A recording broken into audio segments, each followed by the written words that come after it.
This was a pairing game. The rule was simple. The guy spins a bottle, and whoever the bottle's mouth points to pairs up with him. The two then have to go into a closet together for 7 minutes, and during that time, they can do whatever they want. Chuck really liked Lisa, who was sitting across from him as he spun the bottle. He kept silently repeating her name in his mind, but the bottle stopped on Amy instead. Chuck was frustrated. He had zero interest in Amy, while Amy was over the moon because she'd had a crush on Chuck for a long time. As soon as they stepped into the closet, Amy wanted to play a dating game with Chuck, but Chuck wasn't cooperating at all, since all he could think about was Lisa. Less than a minute later, the door suddenly swung open. Amy was furious and cursed Chuck. "Any girl who dates you will immediately dump you and marry her true love instead, so you'll never be able to marry the one you love." Then she grabbed a handful of Chuck's hair and stormed off. Time passed, and Chuck grew up to become a dentist. He'd long since pushed the childhood curse out of his mind. One day, just a week after breaking up with his ex-girlfriend, Chuck got an invitation to her wedding and even saw his ex's ex happily in love with someone new. Seeing this, Chuck suddenly remembered the old curse but shrugged it off as a coincidence. What he didn't realize was that at the wedding, all the single women were watching him with longing eyes. It turned out Chuck's ex had uncovered a secret. Any girl who truly dated Chuck would soon find her true love. She posted this online,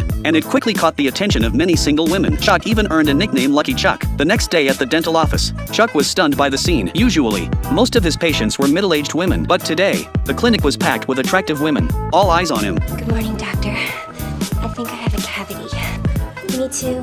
Clearly, they weren't there for dental work. They had come because of the Lucky Chuck legend. Even the dental assistant was looking at him differently. Looking back over the years, Chuck had dated several women, and all of them quickly found true love after breaking up with him. Amy's curse basically meant that any girl who dated him would turn around and marry her true love, leaving Chuck unable to have a real romance. Chuck started to worry, but his friend Adam reassured him. This might not be a bad thing. There are plenty of players out there, but if you can help these women find their true love, this curse might actually be a blessing. Hearing this, Chuck found new purpose. With an endless stream of women coming to his clinic, he never turned anyone away. Anyone who wanted to date him got a yes, and sure enough, almost every woman who dated Chuck found her true love within days. As girlfriends came back with happy news one after another, Chuck genuinely wished them well. At first, he thought it was all coincidence, but as the numbers grew, the legend seemed more and more real. Online posts praising Chuck flooded in, and his reputation spread quickly far and wide.